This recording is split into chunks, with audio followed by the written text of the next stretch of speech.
улица Патриарх Евтимий към 5 кюшета. Да видим колко шахти има, защото се твърди, че има шахти. Тук няма нищо.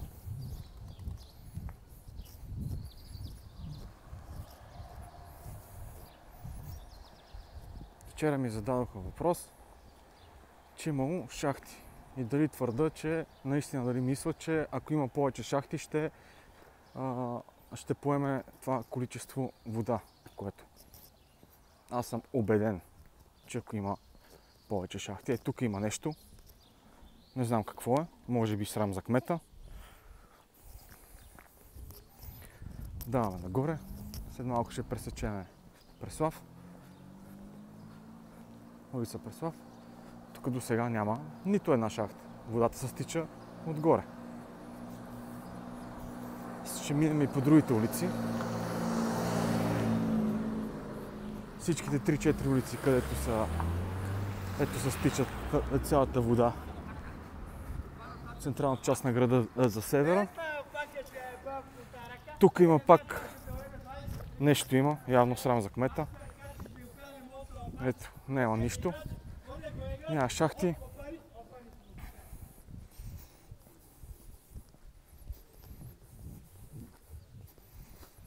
Това е всяка сутрин. Аз се разхождам до Зелин и обратно. Но днеска реших, тъй като Тихомир Найденов ме провокира, да му покажа колко шахти наистина има. Отводител шахти или там каквито ще. Ето и това седи от майна си Райна. Сигурно пак е срам за кмета. Ето тук има нещо. Сигурно отводителна шахта. Минава между фугите. Ето тук отново. Това е до сега втора. Така че даваме нагоре.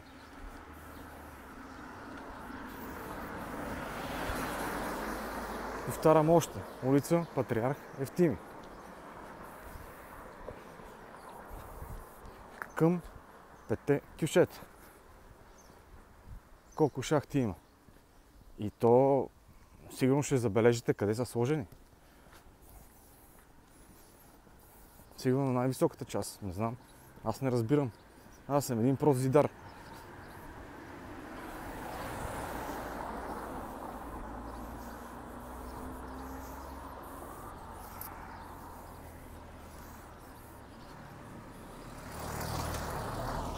Тук нещо има. Това сигурно да. Това може би да е най-голямата шахта. Тук може да се убие човек дори. Тук пак има нещо, което не знам как влиза вода. Даваме нагоре. Тоест пресичахме улица Зелин град. Точно даваме нагоре.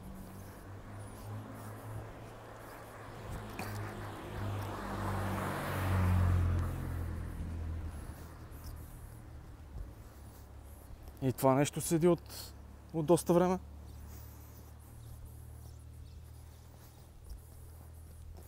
Ето тук има една перфектно направена шахта, която трябва да я даде до довара, но да видим нейното предназначение какво е.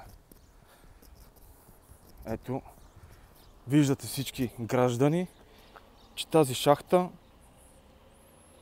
явно е неизползваема. Защо? Защото е сигурно пълна с мокри кърпи. Не знам дали тия мокри кърпи са стигнали така догоре и се я зацементирали. Даваме нататък. Но и тук е срам за кмета.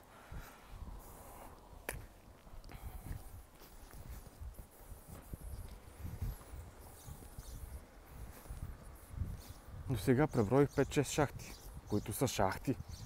Говориме шахти. А каква е техната функция? Дали поемат вода или не?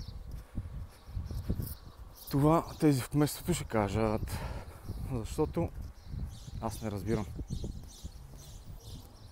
Аз просто показвам някакви неща, които според мен са реални. То се виждат от ремонтите. Ето тук има една шахта, която да, сигурно дърпа. Това е единствената шахта, която е направена тук във ъгълчето и е под наклона, където поема вода. Това е единствената реална шахта за мен. Може би тия специалисти ще кажат, че това не е отводителна шахта, а че е някаква друга ревизионна или не знам си какво, но за мен всичко е шахта. Даваме нагоре. След малко ще стигнем басейна на училище Васил Левски.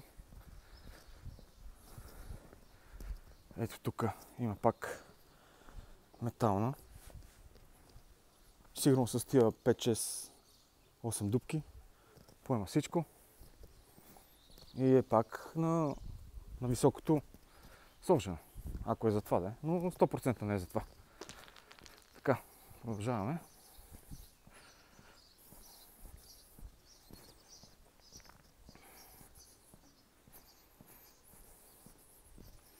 Това ще стане дълго видео, но надявам се да не ви отекчавам. Ето тук, това е училище Левски. Това е улица Свети Кирил Методи. Пресечната зона. Тук пак центъра. Тези метални големи шахти. Ревизионните сигурно. И тук.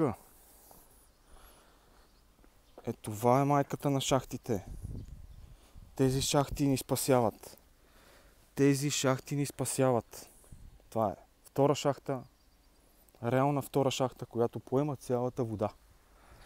Както Тихомир Найденов се изрази, хвърлиш кофа в банята. Ето тук пак още една примерна шахта. Продължаваме нагоре, които тези шахти виждате, че са сложени на средата на пътя, високата част, които функцията им е минус втория етаж. Не 0, а минус втория етаж. Ето тук пак има една шахтичка. И тази е пълна сигурно с мокри кърпи. Задзидана, как се казва. По Ботевградски, задзидана. Срам за кмета.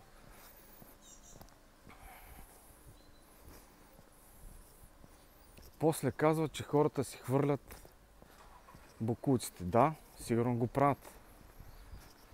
Но ако се прави по-често профилактика на тези шахти или както се казва там, едва ли ще има такива проблеми. Но то не се прави. Никой не го интересува.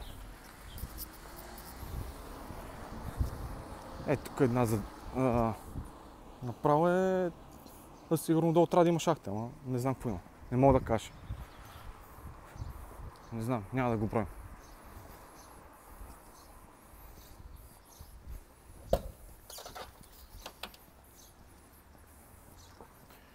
Даваме нагоре, още малко минахме, т.е. училище Левски минахме и ще стигнем до 5 кюшета.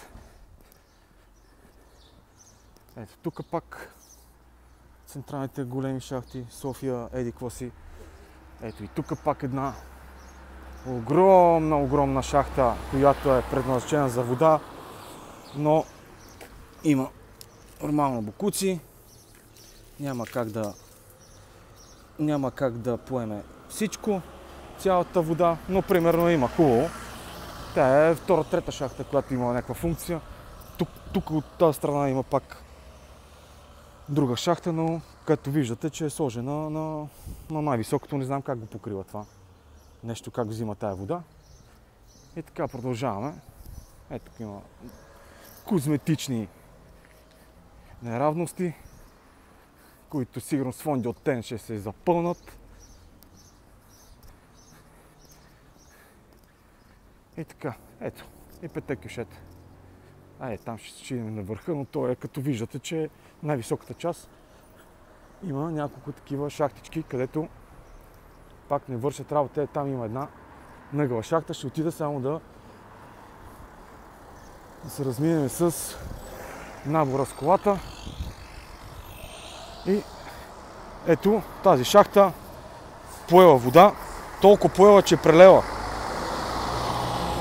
Сигурно тук не знам какво има вътре, но явно пак са мокри кърпи. Но срам за кмет. Това е така, като се не миеш известно време, да затлачваш. Айде сега от другата улица. след малко по-точно.